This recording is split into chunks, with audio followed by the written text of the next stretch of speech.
এবার আমি replace colour ফাংশনটির কিছু অ্যাডভান্স লেভেলের টিপস নিয়ে আলোচনা করছি। আমরা ইতিপূর্বেই এই রিপ্লেস কালার ফাংশনটি ব্যবহার করতে শিখেছি, কিন্তু এতে এমন কিছু অপশন রয়েছে যা ব্যবহার করে আপনি এই কালার রিপ্লেসিং ফাংশনটিকে আরও কার্যকর করে তুলতে পারেন। তো চলুন দেখা যাক কিভাবে এটি করা যায়। প্রথমেই ইমেজটি ওপেন করার পর ইমেজ মেনুর অ্যাডজাস্টমেন্ট রিপ্লেস কালার সাবমেনুটি নির্বাচন করুন। ইতিপূর্বে আমরা এর কালার স্যাম্পল সিলেকশন শিখেছি, এর ফিজিনেস বাড়ানো কমানো এবং ট্রান্সফর্ম থেকে এর হিউ স্যাচুরেশন এবং লাইটনেস নিয়ে আলোচনা করেছি, কিন্তু এখানে আরও কিছু অপশন রয়েছে যেগুলো আমাদের আলোচনায় আসেনি। এবার আমরা দেখব এই অপশনগুলো মূলত কী কাজ করে। রিপ্লেস কালার উইন্ডোর ডান দিকের মাঝামাঝি অংশে এই আইড্রপার বাটনগুলো রয়েছে, যেখানে একটি আইড্রপার হচ্ছে আইড্রপার টুল, এরপরে রয়েছে অ্যাড টু স্যাম্পল এবং সর্বশেষে রয়েছে সাবট্রাক্ট ফ্রম স্যাম্পল।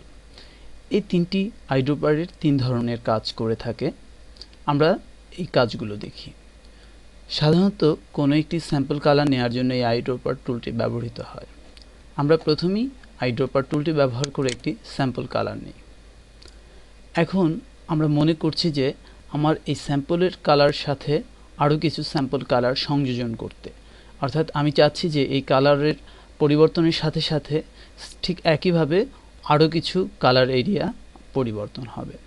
এজন্য আমাকে যেটা করতে হবে তা হলো এই অ্যাড টু স্যাম্পল আইড্রপারটি নির্বাচন করতে হবে এবং আমি যে অংশটুকু কালার পরিবর্তন করতে চাচ্ছি বা অ্যাড করতে চাচ্ছি সেই অংশটুকু স্যাম্পলের মাধ্যমে অ্যাড করে দিতে হবে এবং ফিজিনেস বাড়িয়ে কমিয়ে একে একটি ব্যালেন্সড অবস্থায় আনতে হবে। আমি যদি কোনো একটি অংশ সাবট্রাক্ট করতে চাই তবে এর মাধ্যমে আমি তা করতে পারি।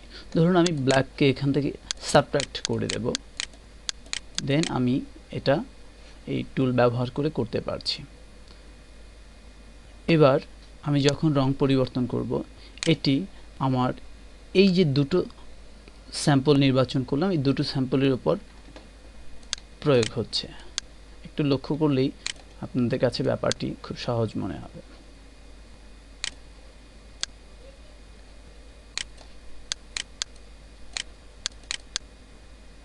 আপনি প্রয়োজনে এর ফিজিনেস আরও কিছু বাড়িয়ে কমে একে অ্যাডজাস্ট করে নিতে পারেন। এবার ওকে চাপুন। একটি বিষয় খেয়াল করলে দেখবেন এই নির্বাচনের সাথে সাথে ইমেজটির যে একটি শেড ছিল এই শেডের উপরেও কালারটি রিপ্লেস হয়েছে।